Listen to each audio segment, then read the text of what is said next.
नमस्कार मित्रों। आज के इस वीडियो में एक बार फिर से आप सभी का बहुत बहुत हार्दिक स्वागत है। हम आशा करते हैं कि आप सभी स्वस्थ होंगे, मस्त होंगे और पूरी तरह से अपनी तैयारी में व्यस्त होंगे। तो मित्रों, आज के इस वीडियो में हम हिंदी व्याकरण के अंतर्गत एक बहुत महत्वपूर्ण टॉपिक है वाक्यांश हेतु एक शब्द।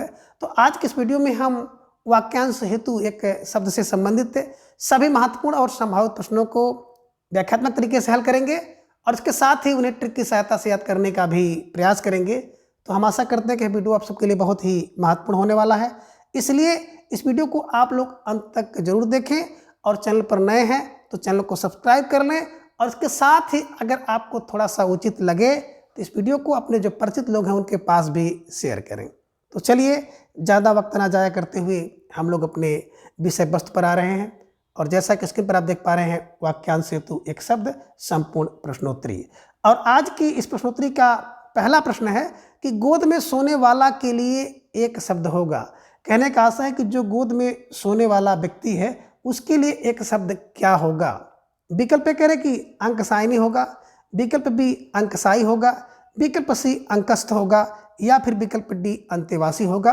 तो प्रश्न संख्या 1 का जवाब आप सबको देना है। एक बेहतरीन सा प्रश्न आप सबकी स्क्रीन पर है और आपको जवाब देना है।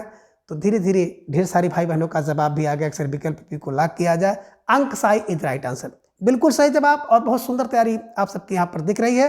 तो निश्चित रूप से आप सब महाबधाई के पात्र हैं, बिल्कुल सही जवाब। और मित्रों, यहाँ पे हम बात करें ना तो देखिए, प्रश्न ये नहीं पूछा जाता है गोद में सोने वाला, बल्कि आपसे ज़्यादातर परीक्षाओं में प्रश्न ये पूछा गया है कि गोद में सोने वाली। अब गोद में सोने वाली अंकसायनी होगी, ध्यान में रखिएगा। तो परीक्षा में कहीं से भी और कुछ भी पूछ सकता है, इसलिए सबसे पहले आपको प्रश्न को पढ़ना होगा और प्रश्न को पढ़ के उसे समझिएगा, फिर आप प्रश्न का जो सही जवाब चुनिएगा। तो बिल्कुल जो विकल्प बी था, अंकसाई इज राइट आंसर। बात करें विकल्प अंकसायनी, तो अंकसायनी का मतलब होता है कि जो गोद में सोने वाली हो। अब जो गोद में सोने वाली है उसे अंकसायनी कहते हैं, ये भी ध्यान रखिएगा। गोद में सोने वाला अंकसाई है। और विकल्प सी की बात करें तो अंकस्थ कौन है ना। देखिए, गोद में स्थान पाया हुआ। अब जो व्यक्ति, बच्चा, बालक कोई भी है जिसे गोद में स्थान मिला है उसे कहते हैं अंकस्थ। और विकल्प डी है अंतेवासी। अंतेवासी क्या है कि वाक्यांश के लिए एक शब्द किसका है, गुरु के समीप या गुरु के पास रहने वाले छात्र को अंतेवासी कहते हैं। तो बिल्कुल प्रश्न संख्या 1 के माध्यम से आपने 4 प्रश्नों को सही किया है और 4 प्रश्नों को बिल्कुल याद करने के लिए अपने नोटबुक में स्टार लगाकर इस प्रश्न को दर्ज कर लीजिए, ठीक है ना। एक बार और चाहिए तो देख लीजिए, गोद में सोने वाली अंकसायनी, गोद में सोने वाला अंकसाई और बिल्कुल गोद में पाया हुआ स्थान अंकस्थ है और गुरु के समीप रहने वाला छात्र जो है अंतेवासी है, ठीक है। चलिए, और मित्रों, मेरे द्वारा जो भी प्रश्नोत्तरी कराई जाती है तो उस प्रश्नोत्तरी का उद्देश्य केवल प्रश्नोत्तरी ही नहीं है, मैं बार बार आपको बताता हूं, बल्कि उस प्रश्नोत्तरी के माध्यम से जो भी टॉपिक मैं स्टार्ट करता हूं, प्रारंभ करता हूं, तो उस टॉपिक को 0 लेवल से लेकर के टॉप लेवल तक के प्रश्नों को कवर करने का मेरा पूरा प्रयास होता है। और इसके साथ ही जो टॉपिक होता है उस टॉपिक के पूरी पकड़ मजबूत करने का मेरा पूरा प्रयास है। तो मित्रों, जो भी भाई बहन नए हैं तो बिल्कुल वो लोग 0 लेवल से टॉप लेवल तक प्रश्नों को पढ़ें, और जो पुराने भाई बहन हैं, काफ़ी दिन से तैयारी कर रहे हैं, जिनकी बहुत अच्छी पकड़ है, तो बिल्कुल आप सब अपनी तैयारी को जांचिए, परखिए, खूब मजबूत करिए मेरे साथ जुड़कर, ठीक है। चलिए, आइए प्रश्न संख्या 2 हम लोग देखते हैं कि जो अंतिम वर्ण में जन्मा हो के लिए शब्द है, यानी कि जो अंतिम वर्ण में जन्मा है उसके लिए एक शब्द क्या है। विकल्प ए कह रहे कि अंत्यज है, विकल्प बी अग्रज है, विकल्प सी आजन्मा है या फिर विकल्प डी अजात शत्रु है। जवाब दीजिए। प्रश्न संख्या 2 आप सबकी स्क्रीन पर है और विकल्प आपके सामने। धीरे धीरे आप सब भाई बहनों का जवाब भी आ गया। अक्सर विकल्प ए को लॉक किया जाए, अंत्यज इज राइट आंसर, बिल्कुल सही जवाब और सुंदर तैयारी है ना। जो अंतिम वर्ण में जन्मा हो उसे कहते हैं अंत्यज, इधर में रखिएगा। अग्रज की बात करें तो अग्र माने आगे है जन्मा, जो आगे जन्मा है उसे अग्रज कहते हैं।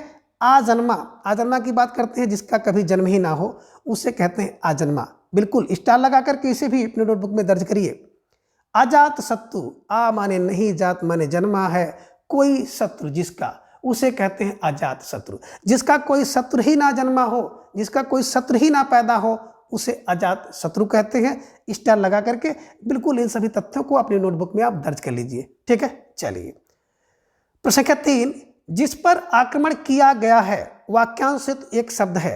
अब जिस पर आक्रमण किया गया है, विकल्प ए कह रहे हैं कि आक्रामक है, विकल्प बी आलोचक है, विकल्प सी कह रहे हैं कि उसे आक्रांत कहते हैं, या फिर विकल्प डी कह रहे हैं कि उसे आक्रांता कहते हैं। अब प्रश्न संख्या 3 का जवाब आप सबको देना है। वेरी वेरी मोस्ट इंपॉर्टेंट प्रश्न है, शायद ही कोई परीक्षा हो जिसमें ये प्रश्न ना पूछा गया हो, तो जवाब आप सबको देना है। ये प्रश्न हो सकता है कि जिस पर आक्रमण किया गया हो, या हो सकता है कि जिसने आक्रमण किया गया हो, है ना, जिसमें आक्रमण किया है। तो यहाँ से प्रश्न तो आपकी परीक्षा में बनता ही बनता है, इसलिए मित्रों आप सब इसका जवाब दीजिए। और प्रश्न संख्या 3 थोड़ी देर के लिए आप सबके स्क्रीन पर ठहरा हुआ है और आपके जवाब की प्रतीक्षा में, है ना। जिस पर आक्रमण किया गया है उसके लिए एक शब्द क्या होगा, और आप सबका जवाब भी आ गया कि सर विकल्प सी को लॉक किया जाए, आक्रांत इज राइट आंसर। बिल्कुल सही जवाब और बहुत सुंदर तैयारी आप सबकी। निश्चित रूप से आप सबकी इस तैयारी ने मेरे दिल को जीत लिया है। तो ऐसे ही तैयारी को आपको बरकरार रखना है आगे भी, और बिल्कुल ठीक है। तो आक्रांत, जिस पर आक्रमण किया गया उसे आक्रांत कहते हैं, और आक्रांता हुई आक्रांता, तो आक्रांता वही है जिसने आक्रमण किया, उसे कहते हैं, क्या कहते हैं, आक्रांता। और उसी को आक्रामक भी कहते हैं, जो आक्रमण करता है ना उसी को आक्रामक भी कहते हैं, ध्यान में रखिएगा। और यहाँ पे देखिए बीच में विकल्प भी अलग से एंट्री कर लिया है, आलोचक। आलोचक कौन है, तो आप कह सकते हैं किसी व्यक्ति या किसी वस्तु के गुण दोषों की आलोचना जो करता है ना, उसे आलोचक कहते हैं। तो ध्यान में रखिएगा और स्टार लगा करके इसे अपने नोटबुक में दर्ज कर लीजिए, ठीक है। बिल्कुल, आक्रामक कौन है, जो आक्रमण करता है। आलोचक कौन है, जो किसी व्यक्ति या वस्तु के गुण दोष का बिल्कुल आलोचना करता है। आक्रांत, जिस पर आक्रमण किया गया हो। आक्रांता, जिसने आक्रमण किया है, ठीक है। चलिए, प्रश्न संख्या 4, आशा से बहुत अधिक के लिए एक शब्द क्या होगा, यानी कि आशा से बहुत अधिक, इसके लिए एक शब्द क्या होगा। विकल्प ए कह रहे हैं कि अप्रत्याशित होगा, विकल्प बी कह रहे हैं कि आशातीत होगा, विकल्प सी कह रहे हैं कि इच्छुक होगा, या फिर विकल्प डी है इप्सित होगा। तो इप्सित को थोड़ा ठीक कर लीजिएगा, इप्सित होगा। अब जवाब आप सबको देना है। तो प्रश्न संख्या 4 का कि अप्रत्याशित, आशातीत, इच्छुक या इप्सित, है ना। आशा से बहुत अधिक के लिए एक शब्द है। अब धीरे धीरे आप सबका जवाब भी आ गया कि सर आशा से जो बहुत अधिक होता है उसके लिए क्या है, विकल्प बी आशातीत। आशा धन अतीत, आशा से भी जो अधिक मिल जाए उसे कहते हैं आशातीत। तो बिल्कुल सही जवाब विकल्प बी, जिन भाई बहनों ने दिया, और आप सबकी तैयारी बहुत उत्कृष्ट है ना। बात करें विकल्प ए में, अप्रत्याशित, आ माने नहीं, प्रत्या माने जिसकी आशा हो, इत हो। तो आ माने नहीं प्रत्याशित है जिसकी आशा ही ना हो, तो जिसकी आशा ना की गई हो उसे कहते हैं अप्रत्याशित। ढेर सारे ऐसे काम होते हैं जिसकी आशा हम लोग नहीं करते हैं, और कभी कभी वैसा हो जाता है। कोई परीक्षा आप दीजिए और उसकी उम्मीद ही ना कीजिए कि मतलब बिल्कुल उस परीक्षा में हम पास हो जाएंगे, तो वो अप्रत्याशित होता है। और उसी परीक्षा में आप सोचो कि मुझे कम नंबर मिलेगा, 10-20 नंबर मिले, और जाके 100 नंबर मिल जाए, तो आशा से अधिक मिल जाए तो आशातीत है। और बिल्कुल जिसकी आशा ना हो ऐसा कुछ हो जाए तो उसे अप्रत्याशित कहते हैं। स्टार लगा करके बिल्कुल इसे अपने नोटबुक में दर्ज कर लीजिए, ठीक है। चलिए, विकल्प सी की बात करें तो इच्छुक एक शब्द आपके स्क्रीन पर है। और इच्छुक क्या होता है, किसी चीज़ या बात की इच्छा रखने वाले को हम लोग कहते हैं इच्छुक, इच्छा रखने वाला। और एक विकल्प आप दे रहे हैं इप्सित, है ना। तो इप्सित क्या है, किसी इच्छा, है ना, इच्छा की गई हो, जिसकी इच्छा की जाती है उसे कहते हैं इप्सित है, या जिसकी चाह की गई हो, चाह की गई हो इसे इप्सित है। ध्यान में रखिएगा, ठीक है। चलिए, प्रश्न संख्या 5, अपनी विवाहिता से उत्पन्न पुत्र को कहते हैं।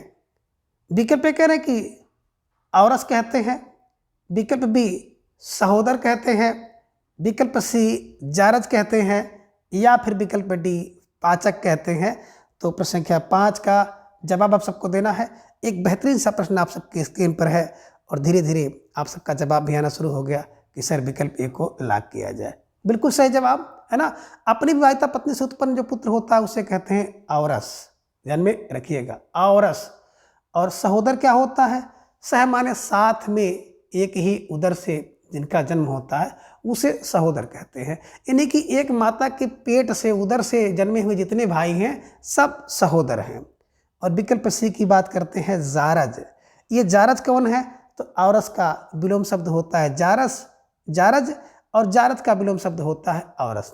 तो पहले ये ध्यान में रखिएगा। अब ये जारज किसके लिए प्रयोग होता है? तो दिमाग में रखिएगा कि वह संतान जो क्या होता है, उपपत्नी से उत्पन्न होता है, या आप कह सकते हैं किसी पत्नी के द्वारा उसके जो उपपति से उत्पन्न संतान होती है उसे कहते हैं जारज। ये ध्यान में रखिएगा कि अन्य पत्नी से उत्पन्न जो संतान होता है उसे जारज कहते हैं, ठीक है ना। और यहाँ पे देखिए विकल्प डी एक शब्द आपको मिल रहा है पाचक। तो पाचक थोड़ा सा हटकर है कि पचाने की क्रिया करने वाला जो होता है ना उसे कहते हैं पाचक, ठीक है। सब कुछ खाइए पिए उसके बाद पचा लीजिए, तो जो पचाता वही पाचक है। जैसे हाजमोला है ना, पचाने का काम करता है। तो आप जो कुछ पढ़ रहे हैं ना और पढ़ने के साथ साथ उसको अगर पचा ले गए तो भैया सही है। तो आपको एक पाचक चाहिए। पाचक का मतलब जितना पढ़िए उसको रिपीट कर लीजिए, ट्रिक की सहायता से, क्लू की सहायता से, जैसे भी हो दिमाग में बैठा लीजिए। तो पाचक का मतलब होता है पचाने वाला, ठीक है। तो बिल्कुल स्टार लगा करके संबंधित तथ्यों को आप अपनी नोटबुक में दर्ज करते हुए आगे चलें, ठीक। प्रश्न 6 है कि जिसमें कुछ करने की क्षमता ना हो के लिए एक शब्द होगा। अब जिसमें कुछ करने की क्षमता ना हो उसके लिए एक शब्द क्या होगा? विकल्प ए कह रहे हैं कि अक्षम्य होगा, विकल्प बी अक्षय होगा, विकल्प सी कह रहे हैं कि अक्षम होगा, या फिर विकल्प डी आसक्त होगा। अब जवाब आप सबको देना है। प्रश्न संख्या 6 आप सबकी स्क्रीन पर है और बहुत प्यारा सा प्रश्न है और बिल्कुल थोड़ा सा जो दिमाग है ना, दिमाग की दही भी बनाने वाला प्रश्न है। तो अब आपको जवाब देना है। धीरे धीरे ढेर सारे भाई बहनों का जवाब भी आ गया। अक्सर विकल्प सी को लॉक किया जाए, है ना। जिसमें कुछ करने की क्षमता ना हो, आ माने नहीं है, क्षम माने क्षमता, उसे कहते हैं अक्षम, है ना। और इसका विलोम शब्द होता है सक्षम। ये ध्यान में रखिएगा, अक्षम और सक्षम, है ना। जिसमें कुछ करने की क्षमता ना हो उसे कहते हैं अक्षम। तो जिन भाई बहनों का जवाब विकल्प सी, बहुत सही जवाब, सुंदर तैयारी, है ना। बात करें विकल्प ए, तो आप देख रहे हैं अक्षम में। अक्षम किसके लिए प्रयोग होता है? जो क्षमा ना किया जा सके उसे कहते हैं अक्षम में, है ना। और एक विकल्प आप यहाँ पे देख रहे हैं अक्षय। अक्षय, अक्षय की बात करें जिसका क्षय ना हो, आ माने नहीं, क्षय माने हो, तो जिसका क्षय ना हो उसे कहते हैं अक्षय। ये ध्यान में रखिएगा। जैसे अक्षय कुमार भी आप देखते होंगे ना, ये ध्यान में रखिएगा। और विकल्प डी है आसक्त। आसक्त माने जिसको व्यवहार में ना लाया जा सके उसे कहते हैं आसक्त। तो बिल्कुल स्टार लगा करके इन सभी तथ्यों को अपनी नोटबुक में दर्ज कर लीजिए, ठीक है। चलिए प्रश्न के 7 है कि जो शोक करने योग्य ना हो उसे क्या कहते हैं? यानी कि जिसके विषय में सोच नहीं किया जाए, है ना, जो सोच करने के योग्य ना हो उसे क्या कहा जाएगा? विकल्प पे कह रहे हैं कि अशोक कहा जाएगा, उसे आशोच या आशोक कहा जाएगा, विकल्प सी कह रहे हैं अतुंग कहा जाएगा, या फिर विकल्प डी कह रहे हैं उसे अदम्य कहा जाएगा। अब जवाब आपको देना है। संख्या 7 आप सबके स्क्रीन पर है और धीरे धीरे आप सबका जवाब भी आ गया। अक्सर विकल्प बी को लॉक किया जाए, है ना। विकल्प बी आशोच या आशोक्य, है ना। तो जो शोक ना करने योग्य उसे कहते हैं अशोच। ये ध्यान में रखिएगा। स्टार लगाकर इसे अपनी नोटबुक में दर्ज कर लीजिएगा। तो जिन भाई बहनों का जवाब विकल्प बी था, सही जवाब और बहुत सुंदर तैयारी आप सबके यहाँ पर दिख रही है। बात करें आ माने नहीं है, शोक माने दुख, है ना। तो अशोक कहते हैं जहाँ पे दुख ही ना हो उसे शोक से रहित आप कह सकते हैं कि आ माने नहीं शोक हो जहाँ, है ना, यानी कि शोक से रहित अशोक है।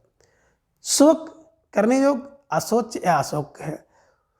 उत्तुंग आप देख रहे हैं एक शब्द, उत्तुंग की बात करें जो ऊंचा ना हो उसे कहते हैं उत्तुंग। और एक यहाँ पे देख रहे हैं अदम्य। अदम्य का मतलब होता है जिसका दमन ना किया जा सके।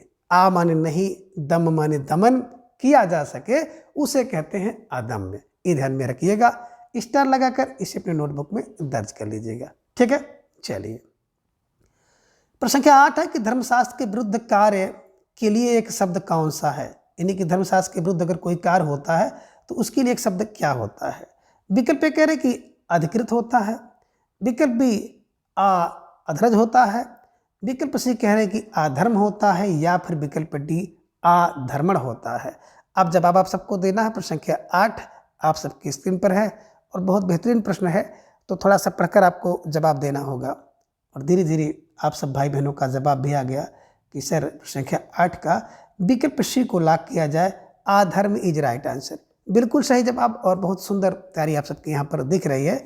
जो धर्मशास्त्र के विरुद्ध है ना, उसको अधर्म कहते हैं, ये ध्यान में आप रखिएगा।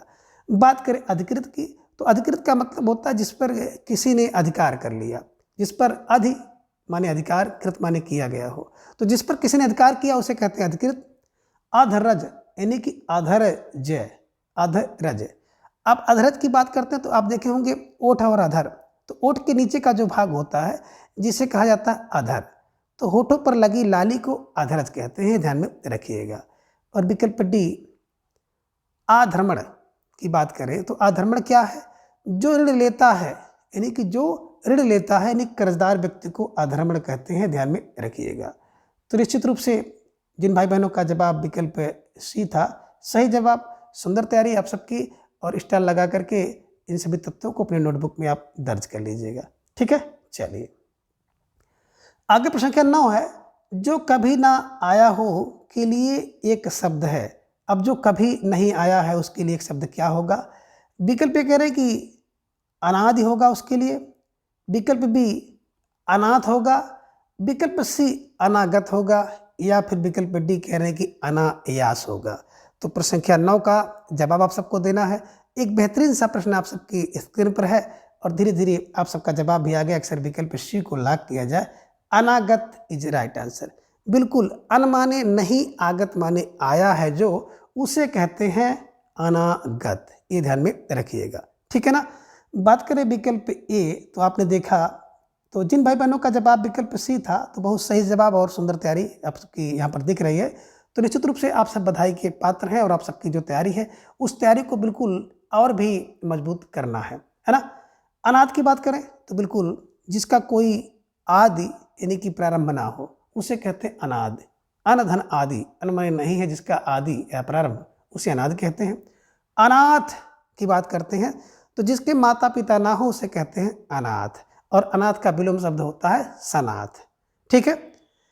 विकल्प डी आप देख रहे हैं अनायास। अनायास का बात करें ना तो बिना प्रयास के, अन माने बिना, आयास माने प्रयास के, तो जब बिना प्रयास के जो प्राप्त होता है उसे कहते हैं अनायास। ये ध्यान में रखिएगा, स्टार लगाकर इसे अपने नोटबुक में दर्ज कर लीजिएगा। ठीक है, चलिए प्रश्न संख्या 10 है कि जो जानवर किसी की देख रेख में ना रहा हो के लिए एक शब्द है। अब जो जानवर किसी की देख रेख में ना रहा हो उसके लिए एक शब्द क्या है? विकल्प ए कह रहे हैं कि अनेर है, विकल्प बी अन्ना है, विकल्प सी अन्योदर है, या फिर विकल्प डी अपेय है। तो प्रश्न संख्या 10 का जवाब आप सबको देना है। एक बेहतरीन सा प्रश्न है कि जो जानवर किसी की देख रेख में ना रहा हो उसके लिए एक शब्द क्या होगा, और आप सबका जवाब फौरन आ गया। अक्सर विकल्प ए को लॉक किया जाए, अनेर इज राइट आंसर, है ना। अनेर कहते हैं अनेरे का जानवर है, तो अनेर माने छोटा जानवर है, घुमा टहलने वाला है, जिसको किसी ने देखा परखा नहीं है, तो किसी की देख रेख में जो नहीं रहता है उसे कहते हैं अनेर। ये ध्यान में रखिएगा, है ना।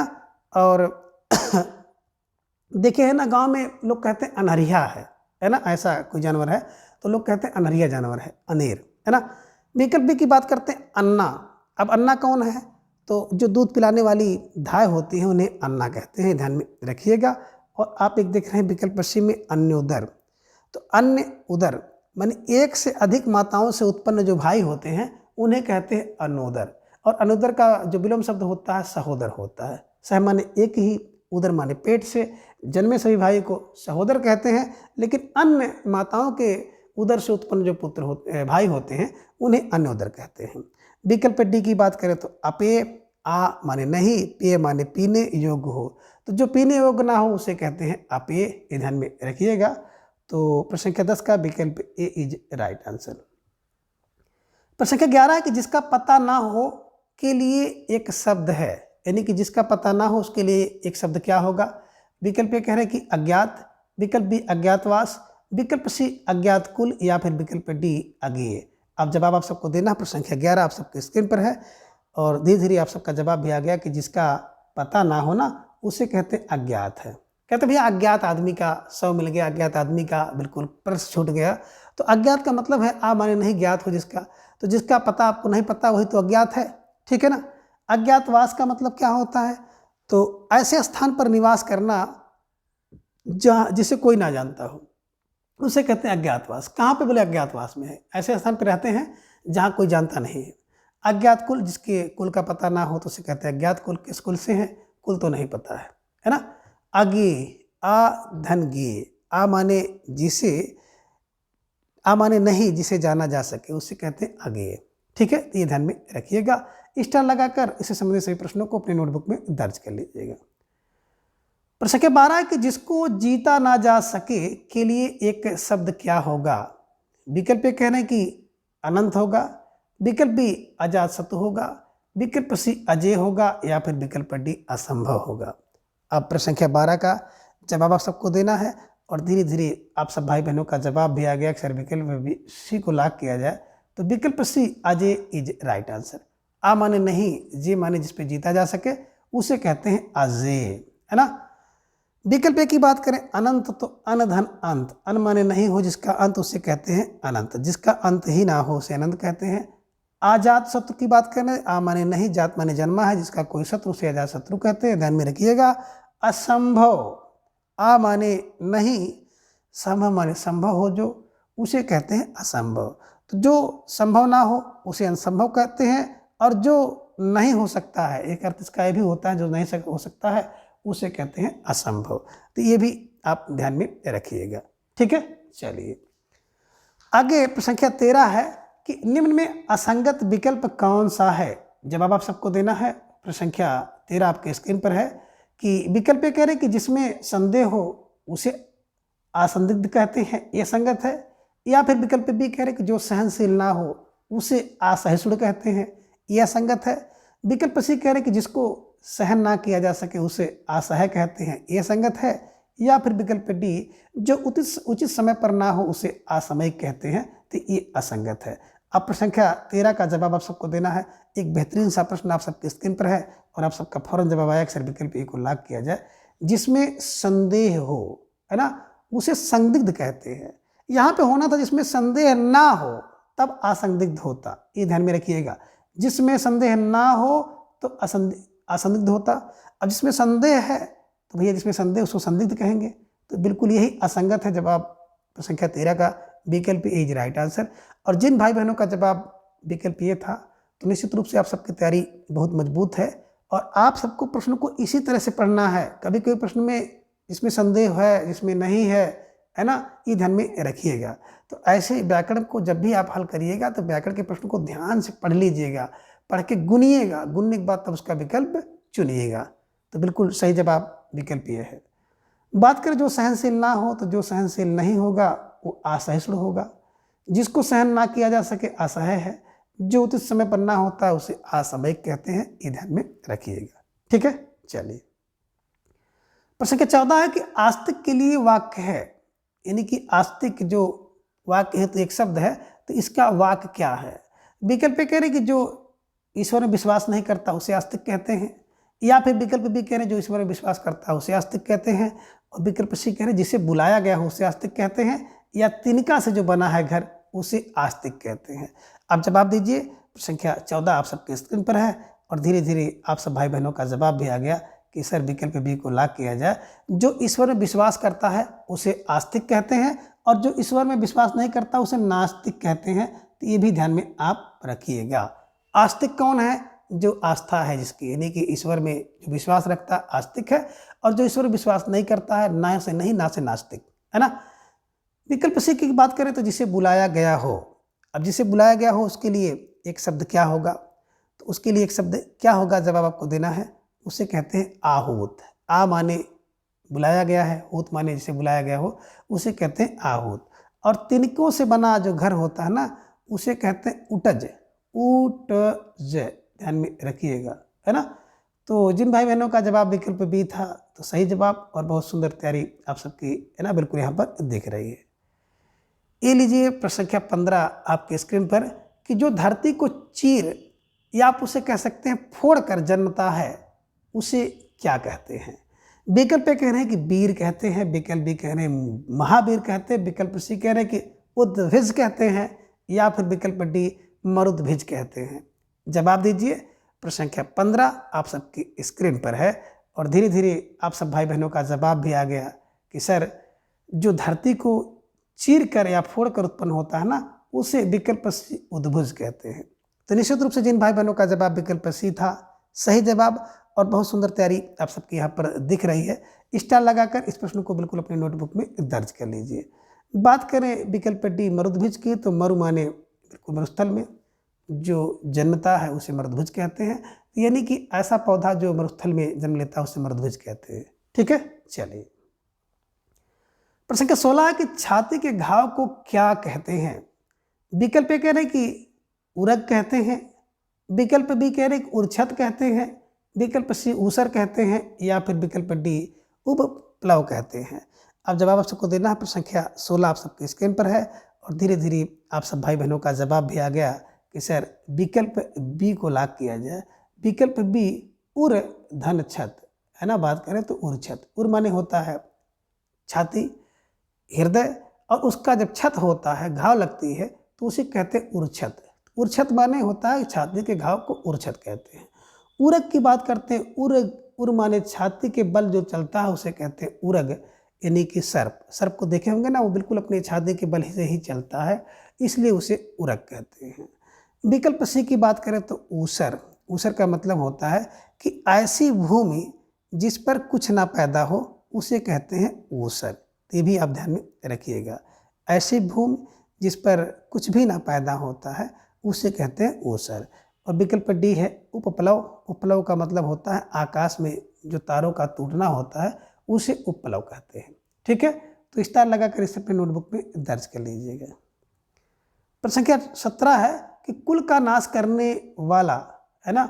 अब ये वाक्य है कुल का नाश करने वाला, इसके लिए एक शब्द क्या होगा। विकल्प कह रहे कुलांगार होगा, विकल्प बी कह रहे कुमार्ग गामी होगा, विकल्प सी कह रहे कुसंगी होगा, या फिर विकल्प डी कुलीन होगा। तो प्रश्न संख्या 17 का जवाब आप सबको देना है। एक बेहतरीन सा प्रश्न आप सबके स्क्रीन पर है, और धीरे धीरे आप सबका जवाब भी आ गया। अक्सर विकल्प ए को लॉक किया जाए, कुलांगार इज राइट आंसर है ना। जो कुल का नाश करने वाला होता है ना उसे कुलांगार कहते हैं। कुलांगार कुल का अंगार है, ध्यान में रखिएगा। ठीक है, बात करें विकल्प बी कुमार्ग गामी की, तो कुमारगामी का मतलब होता है बुरे मार्ग पर चलने वाला व्यक्ति कुमारगामी होता है। विकल्प सी कह रहे कुसंगी, तो बुरी संगत में रहने वाला जो होता है उसे कुसंगी कहते हैं। और विकल्प डी की बात करें तो कुलीन, एक शब्द आप देख रहे हैं कुलीन है ना। तो कुलीन का मतलब होता है अच्छे कुल में उत्पन्न हुआ, अच्छे कुल में जो जन्म लिया है उसे कुलीन कहते हैं। तो निश्चित रूप से जिन भाई बहनों का जवाब विकल्प ए था, कुलांगार था, तो बिल्कुल सही जवाब, और बहुत सुंदर तैयारी आप सबके यहाँ पर दिख रही है। तो निश्चित रूप से आप सब बधाई के पात्र हैं। ठीक है, चलिए प्रश्न संख्या 18, किए गए उपकार को ना मानने वाला हेतु एक शब्द है।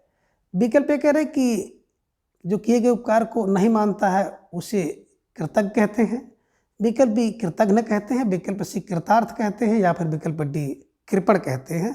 तो अब प्रश्न संख्या 18 का जवाब सबको देना है, और धीरे धीरे आप सबका जवाब भी आ गया कि सर प्रश्न संख्या है ना 18 का जो किए गए उपकार को नहीं मानता है ना उसे विकल्प बी कृतज्ञ कहते हैं।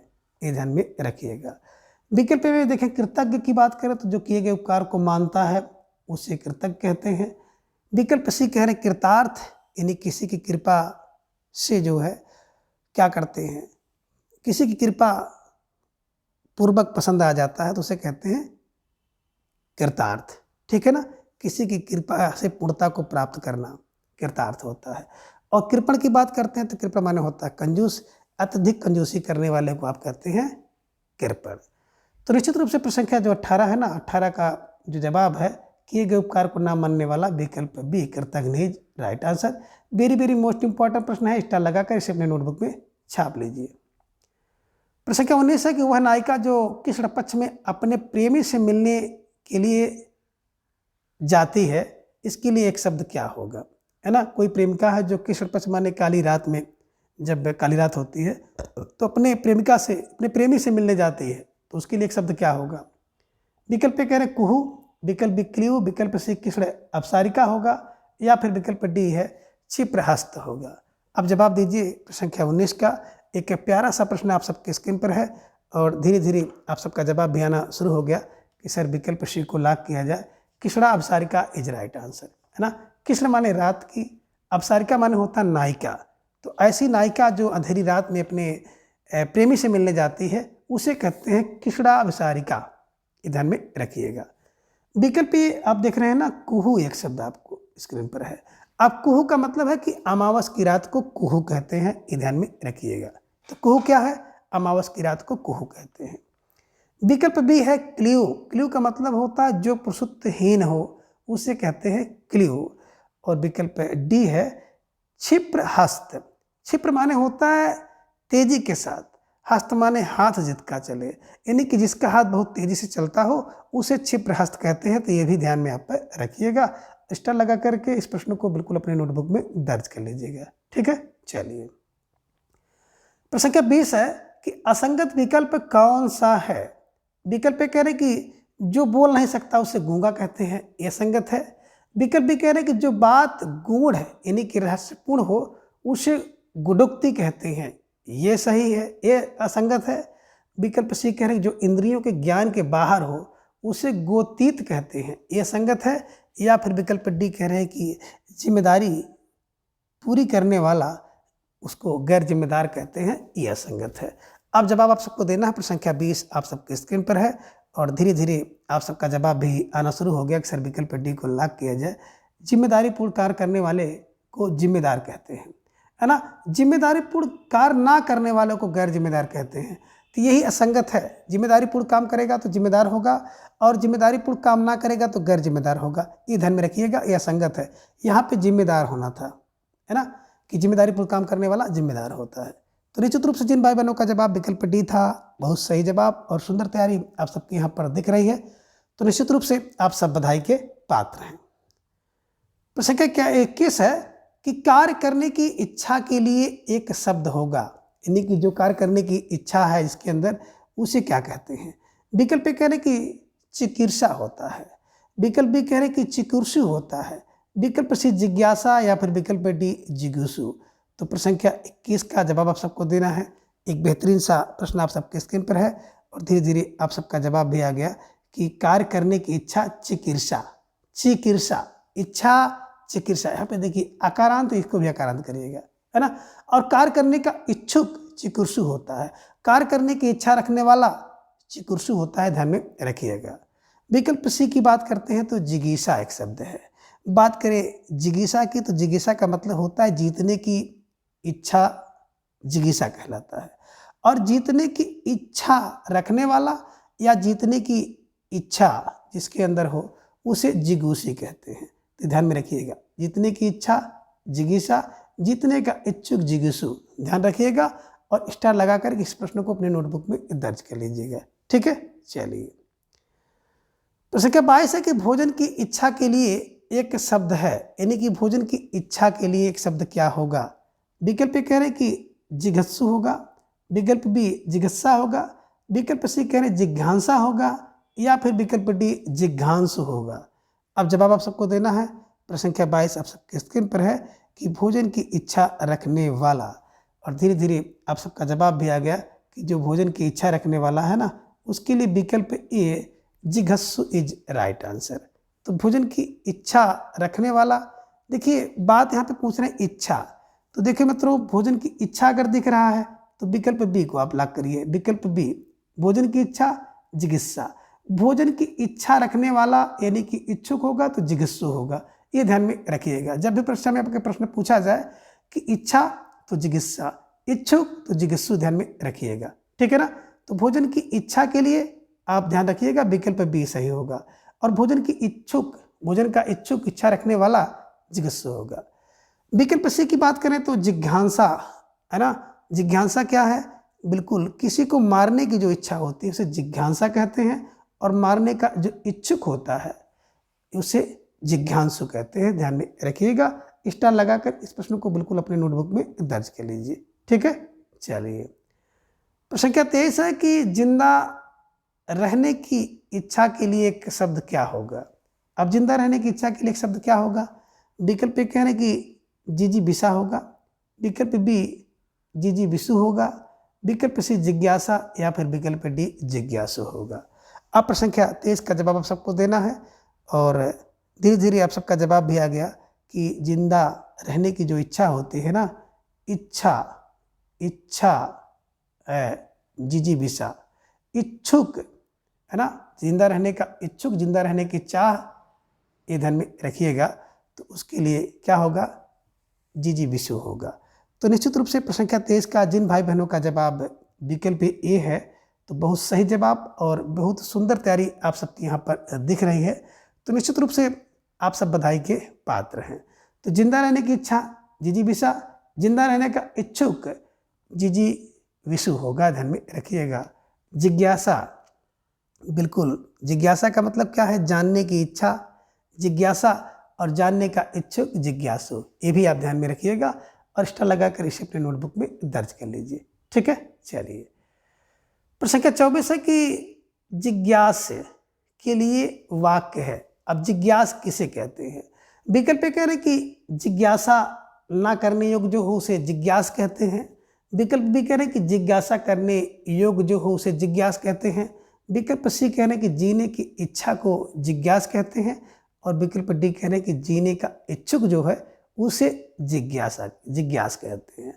अब जवाब आप सबको देना है। बेहतरीन सा प्रश्न आप सबके स्क्रीन पर है और धीरे धीरे आप सबका जवाब भी आ गया कि जिज्ञास का मतलब होता है, क्या होता है, जिज्ञासा करने योग्य, है ना।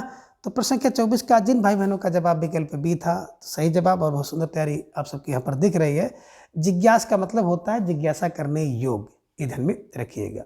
ठीक है ना, ये आप ध्यान में हमेशा रखिएगा। ठीक है, चलिए आगे प्रश्न संख्या 25 है कि फूलों के गुच्छे को क्या कहते हैं। अब जो फूलों का गुच्छा है उस गुच्छे के लिए एक शब्द क्या होगा? विकल्प कह रहे हैं कि बौर होगा, विकल्प बी कह रहे हैं कि जौहर होगा, विकल्प सी कह रहे हैं कि जौहर होगा, या फिर विकल्प डी कह रहे हैं कि जालिम होगा। तो अब प्रश्न संख्या 25 का जवाब आप सबको देना है। एक बेहतरीन सा प्रश्न आप सबके स्क्रीन पर है और धीरे धीरे आप सबका जवाब भी आ गया कि सर फलों का जो गुच्छा होता है ना उसे झौर कहते हैं। विकल्प बी झौर इज राइट आंसर, है ना। स्टार लगाकर इसे अपनी नोटबुक में दर्ज कर लीजिएगा। बात करें बौर की, तो जब आम का जो है ना फल आने से पूर्व जब उसमें कुछ नई वो चीज़ें आती हैं तो उसको बौर कहते हैं, है ना। जौहर क्या है? तो जौहर का मतलब होता है अग्नि में प्रवेश। कब? जब पति की मृत्यु हो जाती है तो अपने सत्य को, अपनी इज्जत को बचाने के लिए स्त्री भी उसमें क्या कर जाती थी, जल जाती थी, तो उसी को जौहर कहते थे। और जालिम, है ना, जालिम का मतलब होता है जो अकारण जुल्म करता हो, बिना किसी कारण के जो जुल्म करे उसे जालिम कहते हैं। इसे भी ध्यान में आप रखिएगा और स्टार लगाकर इस सभी प्रश्नों को आप आसानी से अपनी नोटबुक में दर्ज कर लीजिए। प्रश्न संख्या 26, पहाड़ के ऊपर की समतल भूमि को क्या कहते हैं? कहने का आशा है कि जो पर्वत या पहाड़ के ऊपर की भूमि होती है तो उस भूमि को एक शब्दों में क्या कहते हैं? विकल्प कह रहे कि उपत्यका कहते हैं, विकल्प बी उपकृत कहते हैं, विकल्प सी कह रहे कि उच्छिप्त कहते हैं, या फिर विकल्प डी अधिकता कहते हैं। अब आपको जवाब देना है। प्रश्न संख्या 26 आप सबके स्क्रीन पर है और बहुत महत्वपूर्ण प्रश्न है, कईयों परीक्षा में प्रश्न पूछा गया है।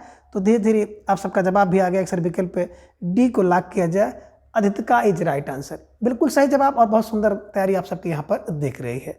बात करें मित्रों आधि, तो आधि उपसर्ग का जो प्रयोग होता है ना ऊपर के अर्थ में किया जाता है।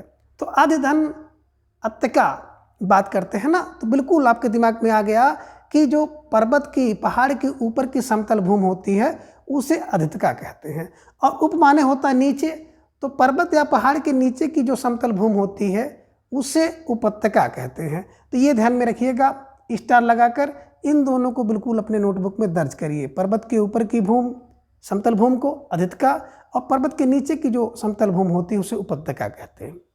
विकल्प भी उपकृत का मतलब होता है कि जिसके ऊपर किसी का उपकार किया गया हो उसे कहते हैं उपकृत। और विकल्प सी की बात करते हैं उच्छिप्त, तो उच्छिप्त का मतलब होता है ऊपर की ओर उछाला या फेंका गया। तो जो ऊपर की ओर उछाला गया हो, फेंका गया हो उसे कहते हैं उच्छिप्त। ध्यान में रखिएगा, स्टार लगाकर इन सभी तथ्यों को बिल्कुल अपनी नोटबुक में दर्ज कर लीजिए। और अगर आप चाहें तो एक बार फिर देख लीजिए। उपत्यका, पर्वत की जो नीचे की भूमि होती है उसे उपत्यका कहते हैं। उपकृत, जिसके ऊपर उपकार किया गया हो। उच्छिप्त माने ऊपर की ओर उछाला या फेंका गया हुआ। अधिकता की बात करते हैं तो अधिमाने होता है ऊपर, श्रेष्ठ, ऊंचा, है ना। तो पर्वत या पहाड़ के ऊपर की जो समतल भूमि होती है उसे अद्वितीयता कहते हैं। स्टार लगाकर इसे अपने नोटबुक में दर्ज करिए। तो फिलहाल प्रश्न संख्या 26 का विकल्प डी इज राइट आंसर। प्रश्न संख्या 27 है कि जो बहुत कठिनाई से समझ में आता है उसे एक शब्द में क्या कहा जाएगा। विकल्प ए कह रहे हैं कि दुर्बोध कहा जाएगा, विकल्प बी दुर्भगा कहा जाएगा, विकल्प सी कह रहे हैं कि दुर्भिक्ष कहा जाएगा, या फिर विकल्प डी कह रहे हैं कि दुर्निर्वार कहा जाएगा।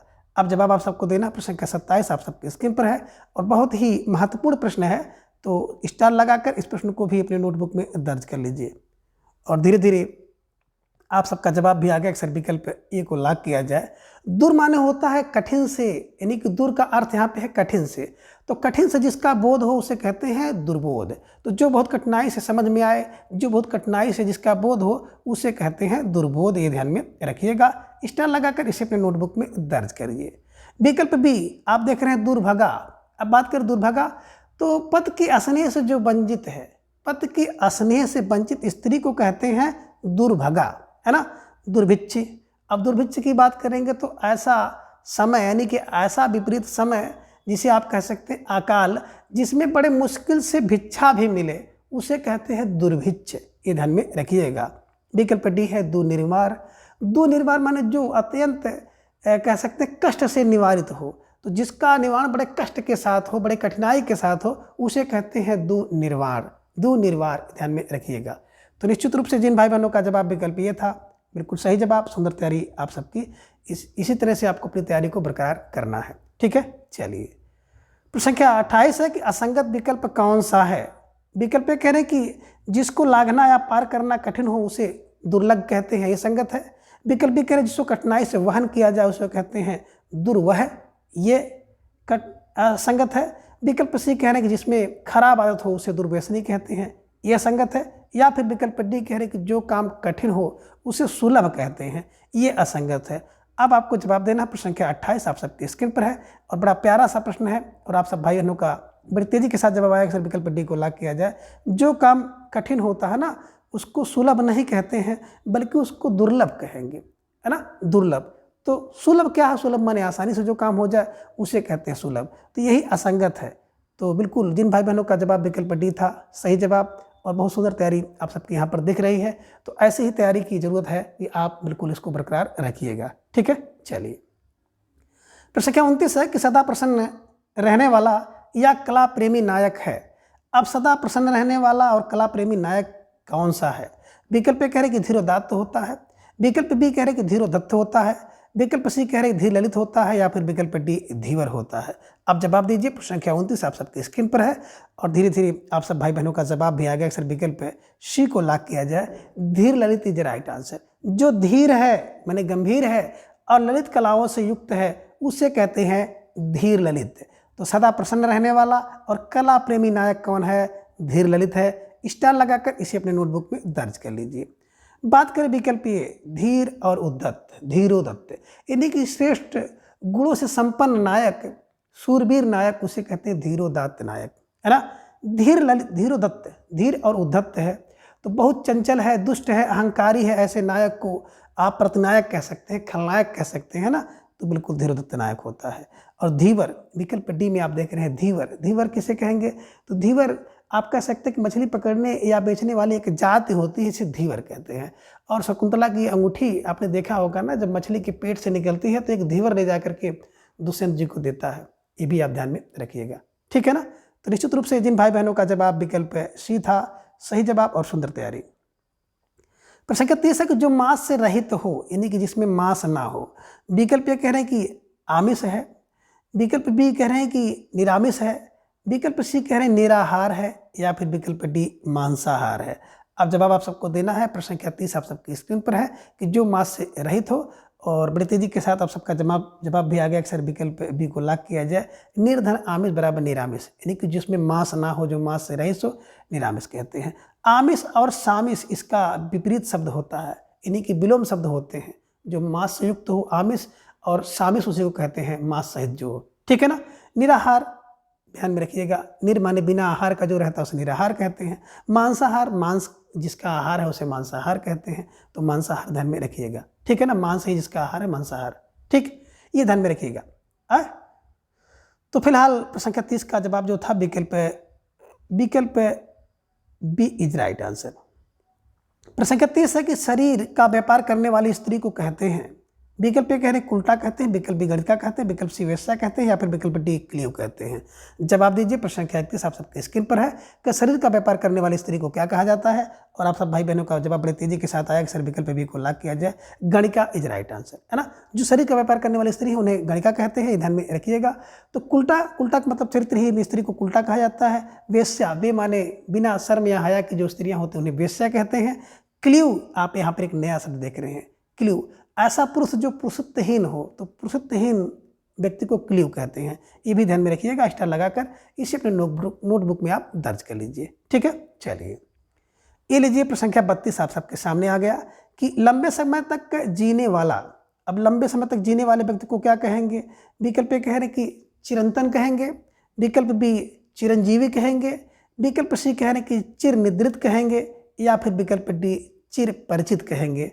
जवाब आप सबको देना है। प्रश्न संख्या 32 आप सबके स्क्रीन पर है, और धीरे धीरे आप सब भाई बहनों का जवाब भी आ गया कि सर विकल्प बी को लॉक किया जाए, चिरंजीवी इज राइट आंसर। बिल्कुल सही जवाब और सुंदर तैयारी आप सबकी है, और ऐसी ही तैयारी की जरूरत है ना। चिरंजीवी कौन होता है, जो लंबे समय तक जीने वाला है उसे कहते हैं चिरंजीवी। अब विकल्प ए में देख रहे हैं चिरंतन, यानी कि चिरकाल से, जिसे आप कह सकते हैं दीर्घकाल से जो चला आ रहा हो उसे कहते हैं चिरंतन, है ना। विकल्प सी में चिर निद्रित। अब चिर निद्रित का मतलब जो दीर्घकाल से निद्रा में हो, यानी कि जो चिर निद्रा यानी कि मृत्यु को प्राप्त हो गया हो उसे कहते हैं चिर निद्रित, है ना। और चिर परिचित, चिर माने बहुत समय से, जो परिचित है उसे कहते हैं चिर परिचित। तो इसे भी ध्यान में रखिएगा, स्टार लगाकर इन सभी बिंदुओं को अपने नोटबुक में दर्ज कर लीजिए, ठीक है। चलिए प्रश्न संख्या 33 है कि सभी प्रकार की चिंताओं को दूर करने वाली मणि को क्या कहते हैं। विकल्प ए कह रहे हैं कि नागमणि कहते हैं, विकल्प बी चिंतामणि कहते हैं, विकल्प सी चंपू कहते हैं, या फिर विकल्प डी खलवाट कहते हैं। जवाब दीजिए। प्रश्न संख्या 33 का कि सभी प्रकार की चिंताओं को दूर करने वाली मणि कौन सी है। अब आपके दिमाग में ढेर सारा प्रश्न उठ रहा है कि कौन सा जवाब चयन किया जाए जो कि सभी प्रकार की चिंताओं को दूर करने वाली मणि है, और ढेर सारे भाई बहनों का जवाब भी आ गया सर विकल्प बी को लॉक किया जाए, चिंतामणि इज राइट आंसर। बिल्कुल सही जवाब और सुंदर तैयारी, है ना। सभी प्रकार की चिंताओं को दूर करने वाली मणि चिंतामणि है, ध्यान में रखिएगा। नाग के अंदर पाई जाने वाली मणि को नागमणि कहते हैं। चंपू क्या है, तो चंपू गद्य पद्य मिश्रित जो रचना होती है उसे चंपू काव्य कहते हैं, बिल्कुल आप इसे पढ़े हैं। और विकल्प डी में है खलवाट, है ना। खलवाट का मतलब होता है कि बिल्कुल गंजा, जिसे आप कहते हैं कि जिसके सर पर बाल ना हो उसे कहते हैं खलवाट। तो स्टार लगाकर इसे अपने नोटबुक में दर्ज कर लीजिए। और इस प्रश्न में केवल जो आपको विकल्प दिए गए हैं ना, आपको भटकाने के लिए दिए गए हैं। निश्चित रूप से अगर आप बिल्कुल सही से नहीं अध्ययन किए होंगे तो आप भटक जाएंगे। तो कभी कभी जो पेपर सेटर महोदय होते हैं ना, वो आपको भटकाने का काम करते हैं।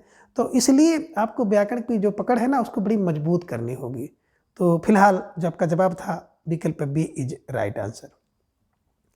आगे प्रश्न संख्या 34 है कि वह स्थान जहां सैनिक निवास करते हैं उसे क्या कहते हैं। विकल्प ए कह रहे हैं कि उसे छैनी कहते हैं, विकल्प बी छद्मी कहते हैं, विकल्प सी छावनी कहते हैं, या फिर विकल्प डी टकसाल कहते हैं। प्रश्न संख्या 34 का जवाब आप सबको देना है कि वह स्थान जहां सैनिक निवास करते हैं, और बड़े तेजी के साथ आप सब भाई बहनों का जवाब आ गया कि सर विकल्प सी को लॉक किया जाए, छावनी इज राइट आंसर, है ना। जहाँ सैनिक निवास करते हैं ना उसे छावनी कहते हैं। ये छैनी जिसे गांव में कहते हैं छीनी, है ना। तो छैनी क्या है, ये पत्थर को गढ़ने का एक हथियार होता है, इसे छैनी कहते हैं, ये ध्यान में रखिएगा। और दशरथ माझी इसी छैनी की सहायता से, बिल्कुल आपने देखा होगा ना, पर्वत से रास्ता निकाल दिए थे, है ना। ये भी ध्यान में रखिएगा। विकल्प बी में आपने देखा छद्मी, है ना, जो कृत्रिम वेश धारण कर लेता है उसे कहते हैं छद्मी। कृत्रिम माने बनावटी वेशा धारण करने वाले को, ठीक है ना। विकल्प डी भैया टकसाल की बात मत पूछिए, है ना। जहाँ सिक्कों की छपाई होती है उसे टकसाल कहते हैं। तो टकसाल जहाँ सिक्कों की छपाई होती है उसे टकसाल कहते हैं। तो फिलहाल आपका जो जवाब था विकल्प सी इज राइट आंसर। प्रश्न संख्या 35 है कि जो जीतने के योग्य हो। अब जो जीतने के योग्य हो उसके लिए एक शब्द क्या होगा। विकल्प ये कह रहे हैं कि अज्ञेय है, विकल्प बी जितेंद्रिय है, विकल्प सी जीवात्मा है, या फिर विकल्प डी जे है। अब जवाब आप सबको देना है। प्रश्न संख्या 35 आप सबकी स्क्रीन पर है। तो धीरे धीरे आप सबका जवाब भी आ गया, है ना। कि सर विकल्प डी को लॉक किया जाए, जे, है ना। जो जीतने योग्य है उसे जे कहते हैं और जो जीतने योग्य ना हो उसे अजेय कहते हैं, ध्यान में रखिएगा। अजेय और अगेय। अगेय क्या है कि आगे, आ माने नहीं है, जानने योग्य, उसे कहते हैं अगेय, है ना। आ धन जे, आ माने नहीं है, जीतने योग्य, उसे कहते हैं अजेय। और यहाँ पे आ गया जे, तो जो जीतने योग्य है उसे कहते हैं जे। ठीक है, ये ध्यान में रखिएगा। विकल्प बी जितेंद्रिय है। अब जितेंद्रिय का मतलब होता है जिसने इंद्रियों को अपने बस में कर लिया, उसे कहते हैं जितेंद्रिय। विकल्प सी है जीवात्मा। तो बिल्कुल जीवात्मा की बात अगर की जाए तो जिसने क्या किया है, आत्मा को जीत लिया, उसे कहते हैं जीवात्मा। तो बिल्कुल स्टार लगाकर इन सभी बिंदुओं को अपने नोटबुक में दर्ज करते हुए आपको चलना है। ठीक है, चलिए। प्रश्न संख्या 36 है कि असंगत विकल्प कौन सा है। इसमें देखेंगे ना तो एक जो विकल्प है असंगत है। विकल्प ये कह रहे हैं कि टाइप करने की कला को टिकाऊ कहते हैं, ये संगत है। या फिर विकल्प बी कह रहे हैं किसी ग्रंथ की व्याख्या करने वाला टीकाकार कहा जाता है, ये संगत है। विकल्प सी कह रहे बर्तन बनाने वाले को ठठेरा कहते हैं, यह संगत है। या फिर विकल्प डी कह रहे कि छोटा कद का जो हो उसे बौना कहते हैं, यह संगत है। अब जवाब आप सबको देना, प्रश्न संख्या 36 आप सबके स्क्रीन पर है और धीरे धीरे आप सब भाई बहनों का जवाब भी आ गया कि सर विकल्प ए को लॉक किया जाए, है ना। जो टाइप करने की कला होती है उसे टिकाऊ नहीं कहते बल्कि उसे टंकड़ कहते हैं, ध्यान में रखिएगा, है ना।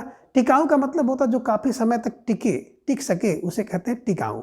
ठीक है, तो बिल्कुल जिन भाई बहनों का जवाब विकल्प ये था बिल्कुल सही जवाब और बहुत सुंदर तैयारी आप सबके यहाँ पर दिख रही है ना।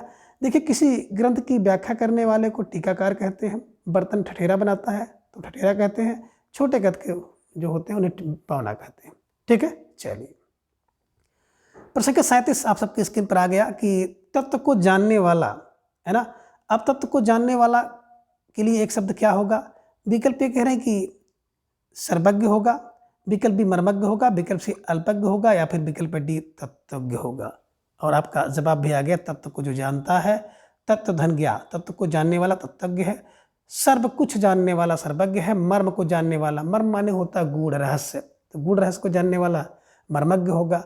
अल्प माने होता कम, तो कम क्या माने जानने वाला, जो कम जानने वाला होता है, कम जानकार होता है, उसे लोग मूर्ख कहते हैं। तो ये ध्यान में रखिएगा। और फिलहाल प्रश्न संख्या 37 का जो जवाब है विकल्प डी तत्वज्ञ इज राइट आंसर, बिल्कुल सही जवाब और बहुत सुंदर तैयारी आप सबकी यहाँ पर दिख रही है। तो आप सबको अपनी तैयारी को इसी तरह से ही बिल्कुल मजबूत करते हुए आगे चलना है। और जब तक एग्जाम ना हो जाए तब तक आपको कहीं भी शिथिल होने की आवश्यकता नहीं है, निरंतर आपको लगे रहना है। ठीक है, स्टार लगाइए और स्टार लगाकर इसे अपने नोटबुक में दर्ज कर लीजिए। प्रश्न संख्या 38 है कि तैर कर पार करने की इच्छा, है ना। देखिए ध्यान रखिएगा, तैर कर पार करने की इच्छा। विकल्प ये कह रहे हैं कि तितिर्षा है, विकल्प बी तितिर्षु है, विकल्प सी कह रहे हैं कि त्रिवेणी है, या फिर विकल्प डी त्रैमासिक है। जवाब आपको देना है। प्रश्न संख्या 38 आप सबके स्क्रीन पर है कि तैर कर पार करने की इच्छा को क्या कहते हैं। और बड़े तेजी के साथ आप सब भाई बहनों का जवाब आ गया कि सर इच्छा ना है तो तितिर्षा, है ना। तैर के पार करने की इच्छा, ये ध्यान में रखिएगा, क्या है, तितिर्षा है। और तैर कर, या आप कह सकते हैं पार करने की इच्छा को इच्छा करने वाला या इच्छुक है जो, उसे कहते हैं तितिर्षु। तो तैर कर या पार करने का जो इच्छुक है उसे तितिर्षु कहते हैं, और तैर कर पार करने की इच्छा तितिर्षा है, ये ध्यान में रखिएगा। ये देखिए विकल्प सी में है त्रिवेणी। अब त्रिवेणी का मतलब होता है कि तीन बेड़ी, बेड़ी माने नदी। अब तीन बेड़ी या नदियों का समूह जहाँ पे होता है उसे कहते हैं त्रिवेणी, है ना। गंगा, यमुना और सरस्वती, ये तीन नदियों का संगम जहाँ पे होता है उसे कहते हैं त्रिवेणी, ध्यान में रखिएगा। ठीक है, विकल्प डी है त्रैमासिक, यानी कि 3 महीने में एक बार जो होता है उसे कहते हैं त्रैमासिक, 3 महीने में एक बार होने वाला त्रैमासिक। स्टार लगाकर नोटबुक में दर्ज कर लीजिए। ठीक है, चलिए। प्रश्न संख्या 39 है कि दंत कथा के लिए वाक्य होगा। अब दंत कथा के लिए एक वाक्य क्या होगा। दंत कथा एक शब्द है ना। अब दंत कथा के लिए एक वाक्य कौन सा है। विकल्प कह रहे कि 10 वर्षों की समयावधि में जो होता है उसे दंत कथा कहते हैं, या फिर विकल्प बी कह रहे हैं कि संकुचित विचार रखने वाले को दंत कथा कहते हैं, विकल्प सी कह रहे हैं कि लोगों से परंपरा में चली आई कथा को दंत कथा कहते हैं, या फिर विकल्प डी कह रहे हैं कि जो बड़ी कठिनाई से समझ में आता हो उसे दंत कथा कहते हैं। अब जवाब आपको देना है। प्रश्न संख्या 39 आप सबके स्क्रीन पर है। बेहद आप कह सकते हैं ना कि प्रिय प्रश्न आप सबके स्क्रीन पर है। जवाब आप सबको देना है, प्यारा सा प्रश्न है और धीरे धीरे आप सबका जवाब भी आ गया कि सर विकल्प सी को लाख किया जाए, है ना। लोगों से परंपरा में चली आ रही जो कथा होती है उसे दंत कथा कहते हैं, कि जो लोग सुना रहे हैं उसी कथा को आप भी सुनाते चले आइए, उसी को दंत कथा कहते हैं, ध्यान में रखिएगा। यहाँ पे देखिए 10 वर्षों की समयावधि में, बिल्कुल 10 वर्षों की समयावधि होती है ना, उसे कहते हैं दशक, कहते हैं फला दशक, है ना। संकुचित विचार रखने वाला जो व्यक्ति होता है उसे कहते हैं क्या, दकियानूस, दकियानूस संकुचित विचारधारा वाला को, है ना। और जो कठिनाई से समझ में आवे, अभी आपने देखा दुर्बोध, दुर माने बड़ी कठिनाई से बोध हो जो, उसे कहते हैं दुर्बोध। ठीक है, चलिए। प्रश्न 40 है कि धारण करने के लिए एक शब्द है ना, जो धारण करने के लिए एक शब्द क्या है। विकल्प ए कह रहे हैं कि उसे धारक कहते हैं, विकल्प बी कह रहे हैं कि धारित्री कहते हैं, विकल्प सी कह रहे हैं धीर कहते हैं, या फिर विकल्प डी धीवर कहते हैं। जवाब आप सबको देना है। प्रश्न 40 आप सबके स्क्रीन पर है और आप सबका जवाब आ गया कि जो धारण करने वाला है उसे विकल्प ये धारक कहते हैं। तो बिल्कुल सही जवाब और सुंदर तैयारी आप सबके यहाँ पर है, तो स्टार लगाकर इसे अपने नोटबुक में दर्ज करिए, है ना। जो धारण करने वाला है उसके लिए एक शब्द होगा धारक, और जो धारण करने वाली होती है उसके लिए एक शब्द होगा धारित्री। धीर कौन है, अब आपको जवाब देना है ना। जो धीर है यानी कि धैर्य रखने वाला है उसे धीर कहते हैं। और धीवर अभी आपने देखा था कि एक जाति है विशेष जो मछली पकड़ने या बेचने का काम करते हैं, उन्हें धीवर कहते हैं। ठीक है, चलिए। प्रश्न 41 है कि ध्यान करने योग्य या लक्ष्य को क्या कहते हैं। जो ध्यान करने योग्य है या लक्ष्य आपका है उसे क्या कहते हैं। विकल्प ए कह रहे कि ध्येय है, विकल्प बी ध्रुव है, विकल्प सी धूप है, या फिर विकल्प डी नश्वर है।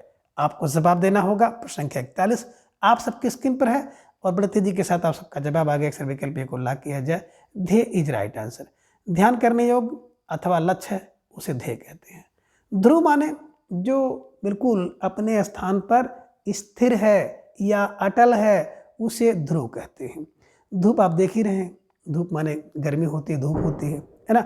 नश्वर जो बिल्कुल इसका जो नाश ना हो उसे नश्वर कहते हैं। तो इन सब चीज़ों को आप ध्यान में रखना है आपको, और ऐसे क्लू की सहायता से बैठा लेना है और अपने नोटबुक में दर्ज कर लेना है। ठीक है, चलिए। प्रश्न संख्या 42 से बड़ा प्यारा सा प्रश्न आप सबके स्क्रीन पर आ गया है कि जो पैरों से पानी या जल पीता है उसे क्या कहते हैं। तो पैरों से जो पानी या जल को पीता है उसे क्या कहते हैं। विकल्प कह रहे हैं कि राक्षस कहते हैं, विकल्प बी कह रहे हैं कि जानवर कहते हैं, विकल्प सी कह रहे हैं पक्षी कहते हैं, या फिर विकल्प डी उसे पादप कहते हैं। जवाब दीजिए। वेरी वेरी मोस्ट इंपॉर्टेंट प्रश्न है और आप सभी भाई बहनों को जवाब देना है। तो निश्चित रूप से जो भाई बहन इसका जवाब देंगे ना, सही जवाब, वो जीनियस है, बिल्कुल घोषित हो जाता है जीनियस। तो बिल्कुल आप सब भाई बहनों का जवाब आ गया। अक्सर विकल्प डी को लाख किया जाए। पाद, पाद माने होता पैर, और अब तो पैर से जो अब को पिए, जल को पिए, उसे पादप कहते हैं। तो आपने देखा होगा जो पौधे होते हैं, पेड़ होते हैं ना, वो पैरों से, जड़ों से, अपने जड़ से ही जल को ऊपर लेकर जाते हैं, है ना, ग्रहण करते हैं। तो ये पादप होगा, ध्यान में रखिएगा। स्टार लगाकर इसे अपने नोटबुक में दर्ज कीजिए। और मित्रों बेहद ही आप कह सकते हैं ना कि जटिल प्रश्न था ये, सबके बस का बात नहीं है कि इस प्रश्न का उत्तर दे ले जाए। तो फिलहाल आप सब जीनियस है, इसलिए आप लोगों ने उत्तर दिया, बिल्कुल सही जवाब, सुंदर तैयारी। ठीक है, चलिए। प्रश्न 43 है कि पति द्वारा छोड़ी यानी कि त्यागी गई पत्नी को कहते हैं। अब पति जिसको छोड़ दिया है, ऐसी त्यागी गई, छोड़ी गई पत्नी को क्या कहा जाएगा। विकल्प कह रहे हैं कि उसे पतिव्रता कहा जाएगा, विकल्प बी उसे विधवा कहा जाएगा, विकल्प सी कह रहे हैं उसे कुल्टा कहा जाएगा, या फिर विकल्प डी उसे परित्यक्ता कहा जाएगा। और आप सबका जवाब फौरन आ गया कि सर विकल्प डी को लाख किया जाए, परित्यक्ता इज राइट आंसर, है ना। पति द्वारा जिस स्त्री का त्याग कर दिया गया है या पति द्वारा जिस स्त्री को छोड़ दिया गया है उसे परित्यक्ता कहते हैं, ध्यान में रखिएगा। ठीक है, चलिए। प्रश्न 44 है कि जिसकी परीक्षा ली जा चुकी हो। अब जिसकी परीक्षा ली जा चुकी हो उसके लिए एक शब्द क्या होगा। विकल्प कह रहे हैं कि उत्तीर्ण होगा, विकल्प बी सफल होगा, विकल्प सी कह रहे हैं कि परीक्षित होगा, या फिर विकल्प डी कह रहे हैं कि प्रतीक्षित होगा। जवाब आप सबको देना। प्रश्न 44 आप सबके स्क्रीन पर है और धीरे धीरे आप सबका जवाब भी आ गया कि सर विकल्प सी को लाख किया जाए, परीक्षित इज राइट आंसर है। और इस प्रश्न का उत्तर मैंने देखा कि ढेर सारे भाई बहन बिल्कुल उत्तर जो है अब पलटी मार रहे हैं। पहले उन्होंने कुछ उत्तर दिया, अब कुछ उत्तर दे रहे हैं। तो बिल्कुल सही है कि समय से अगर आप पलटी मार लेते हैं बहुत अच्छी बात है ना। जिसकी परीक्षा ली जा चुकी हो उसे कहते हैं परीक्षित, ध्यान में रखिएगा, है ना। अब जो उत्तीर्ण हो गया उसे उत्तीर्ण कहते हैं, जो सफल हो गया उसे सफल कहते हैं।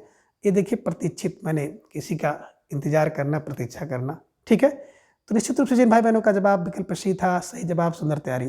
ठीक है, चलिए। प्रश्न संख्या 45 है कि जो शरीर से हिष्ट पुष्ट हो उसे कहते हैं। अब जो शरीर से हिष्ट पुष्ट होगा उसे क्या कहेंगे? उसे पृष्ठभ्य कहेंगे, विकल्प बी कह रहे उसे पेशल कहेंगे, विकल्प सी कह रहे उसे परुषेय कहेंगे, या फिर विकल्प डी कह रहे हैं कि पृष्ठ पेषण कहेंगे। अब जवाब आप सबको देना है, प्यारा सा प्रश्न है। यहाँ पे जो आप देख रहे हैं पृष्ठ पेषण ना, इसको पृष्ठ पेषण कर लीजिएगा, है ना। तो ये जो है टेक्निकल त्रुटि हो गई है ना, बिल्कुल क्लरिकल त्रुटि आप इसको मान सकते हैं। ठीक है, अब जवाब आप सबको देना है कि जो शरीर से हिष्ट पुष्ट है उसे क्या कहेंगे। और ढेर सारे भाई बहनों का जवाब आ गया कि सर विकल्प बी को लॉक किया जाए, पेशल इज राइट आंसर, है ना। बिल्कुल सही जवाब और सुंदर तैयारी आप सबके यहाँ पर दिख रही है। ठीक है, चलिए बात करें पृष्ठभ्य। तो पृष्ठभ्य का मतलब होता है जो पूछे जाने योग्य हो उसे कहते हैं पृष्ठभ्य, है ना। परुषेय की बात करते हैं तो पुरुष से संबंधित जो होता है उसे पौरुषेय कहते हैं। और आप ये भी कहते हैं ना कभी कभी कि मनुष्य के पुरुषार्थ द्वारा रचा गया, जो मनुष्य के पुरुषार्थ से रचा गया उसे कहते हैं पौरुषेय है। ठीक है, और पृष्ठ पेषण, पृष्ठ पेषण का मतलब होता है कि एक बार कही गई बात को फिर से दोहराना पृष्ठ पेषण कहलाता है। ये भी ध्यान में आप रखिएगा। तो स्टार लगाकर इन सभी बिंदुओं को अपने नोटबुक में आप दर्ज कर लीजिए, है ना। निश्चित रूप से किसी न किसी परीक्षा में आपको देखने को मिलेंगे। ठीक है, चलिए। प्रश्न संख्या 46 है कि समुद्र में लगने वाली आग को क्या कहते हैं। विकल्प कह रहे हैं कि जठराग्नि कहते हैं, विकल्प बी दावाग्नि कहते हैं, विकल्प सी बड़वाग्नि कहते हैं, या फिर विकल्प डी है मुखाग्नि कहते हैं। अब जवाब आपको देना है, प्यारा सा प्रश्न है और धीरे धीरे आप सबका जवाब भी आ गया कि सर जो समुद्र में आग लगती है ना, विकल्प सी बड़वाग्नि इज राइट आंसर। उसी को समुद्र में लगने वाली आग को बड़वाग्नि कहते हैं या उसको बड़वा नल भी कहते हैं। तो बड़वा धन अनल, बड़वा नल इधर में रखिएगा। ठीक है ना। विकल्प की बात करें जठराग्नि, तो जठर ग्रंथि यानी कि भूख या पेट की आग को जठराग्नि कहते हैं और इसे जठरानल भी कहते हैं। ठीक है। दावाग्नि, दाव माने जंगल होता है और जंगल में लगने वाली जो आग होती है उस आग को क्या कहते हैं, दावाग्नि या फिर दावानल कहते हैं। तो ये भी आप ध्यान में रखिएगा। ठीक है ना। मुखाग्नि, मुख है ना, जब व्यक्ति मृत हो जाता है तो मृत के बाद उसके मुख के सम्मुख जो अग्नि दी जाती है उसको कहते हैं मुखाग्नि, है ना। तो मित्रों ये जो प्रश्न है ना बिल्कुल एक कह सकते हैं अचूक प्रश्न है और छोटी मोटी जो परीक्षाएं होती हैं उनमें ये प्रश्न बहुतायत पूछा गया है कि जठराग्नि, बड़वाग्नि या दावाग्नि, यहाँ से संबंधित प्रश्न जरूर आपकी परीक्षा में पूछा जाएगा। तो स्टार लगाकर इसे अपने नोटबुक में दर्ज कर लीजिए और इसको बिल्कुल अपने दिमाग में छाप लीजिए। ठीक है, चलिए। प्रश्न संख्या 47 है कि जो एक से अधिक कीमत का हो उससे कहते हैं। विकल्प ए कह रहे हैं कि बहुमूल्य कहेंगे, विकल्प बी अमूल्य कहते हैं, विकल्प सी अनमोल कहते हैं, या फिर विकल्प डी बहुमत कहते हैं। अब आप सबका जवाब आना चाहिए और आप सबका जवाब भी आ गया कि जो एक से अधिक कीमत जिसकी हो, तो एक से अधिक है तो बहु हो गया, यानी कि विकल्प ए बहुमूल्य इज राइट आंसर। बिल्कुल सही जवाब और सुंदर तैयारी। जिन भाई बहनों विकल्प ए का चयन किया है, सुंदर तैयारी और आप सब निश्चित रूप से बधाई के पात्र हैं। अमूल्य, आ माने नहीं है, मूल्य माने कीमत जिसकी, उसे कहते हैं अमूल्य। जिससे कोई कीमतें ना हो उसे मूल्य कहते हैं। अनमोल, जिसका अन माने नहीं मोल किया जा सके उसे कहते हैं अनमोल, है ना। अब बहु माने बहुत, मत माने मत या विचार जिसको मिल जाए उसे कहते हैं बहुमत, है ना। किसी सभा या दल कहीं पर भी आधे से अधिक लोग अगर किसी के सहमत हैं किसी से तो उसे कहते हैं बहुमत। ठीक है, चलिए। तो फिलहाल प्रश्न संख्या 47 का जवाब था विकल्प ए इज राइट आंसर। प्रश्न संख्या 48 है कि कन्या के विवाह के लिए वचन देने की रस्म को क्या कहते हैं। यानी कोई कन्या है और उस कन्या का जो है किसी वर के साथ विवाह करने के लिए जो वचन दे दिया जाता है तो उस वचन की रस्म को, रीति को क्या कहते हैं। विकल्प कह रहे कि वागदान कहते हैं, विकल्प बी कहते हैं वागदत्ता कहते हैं, विकल्प सी उसे वसी कहते हैं, या फिर विकल्प डी उसे वलित कहते हैं। अब जवाब दीजिए प्रश्न संख्या 48 का। तो धीरे धीरे आप सब भाई बहनों का जवाब भी आ गया कि सर विकल्प ए को लॉक किया जाए, वागदान इज राइट आंसर, है ना। वाग माने वाणी से, दान जिसे कर दिया गया है उस कन्या को वागदान, उस रस्मी को वागदान कहते हैं। और जिस कन्या का क्या कर दिया गया, वचन दे दिया गया, उसे वागदत्ता कहते हैं कि वागदत्ता है। जिसे आज के समय में देखा होता है ना, एंगेजमेंट होता है, जब लड़का लड़की को पसंद कर लेते हैं तो उसके बाद एक रस्म होती है जिस रस्म में क्या हो जाता है, वचन दे दिया जाता है। अंगूठी पहना करके, तो बिल्कुल रिंग पहनाते हैं और रिंग पहना करके कर लेते हैं कि अब क्या हो जाता है, वागदान हो जाता है। तो जो रस्म है वो वागदान है, और जो कन्या है उसे वागदत्ता कहते हैं। तो ये ध्यान में रखिएगा, है ना। कन्या के विवाह के लिए जो वचन देने की रस्म है उसी को वागदत्ता कहते हैं। ठीक है, चलिए। तो रश्मि को वागदान कहते हैं और जो कन्या है कन्या को वागदत्ता कहते हैं। ठीक है। वसी एक शब्द देखिए आपके यहाँ पर विकल्प सी में है, वसी क्या है? तो वसी का मतलब होता है जिसके नाम वसीयत की गई हो उसको कहते हैं वसी, है ना। वलित, तो वलित माने बल खाया हुआ या बल से युक्त जो होता है उसे कहते हैं वलित। ठीक है, चलिए। प्रश्न संख्या 49 बहुत आसान सा प्रश्न है और इसका जवाब सभी लोगों को देना है कि मुकदमा दायर करने वाला के लिए एक शब्द क्या होगा। विकल्प ए कह रहे प्रतिवादी, विकल्प विवादी, विकल्प सी न्यायाधीश या फिर विकल्प डी मुजरिम। अब आपके जवाब देना है। तो आपका जवाब भी आ गया। अक्सर मुकदमा जो दायर करता है उसे वादी कहते हैं, जिसके खिलाफ करता है उसे प्रतिवादी कहते हैं, जो न्याय देते हैं उसे बिल्कुल न्यायाधीश कहते हैं, और मुजरिम जज और मुजरिम का संबंध होता है। तो ये भी आप ध्यान में रखिएगा। ठीक है, चलिए। तो फिलहाल प्रश्न संख्या 49 का विकल्प बी इज राइट आंसर। प्रश्न संख्या 50 है कि जिसकी पत्नी मर गई हो उसे कहते हैं, यानी कि जिस पुरुष की पत्नी मर जाए उसे क्या कहा जाएगा।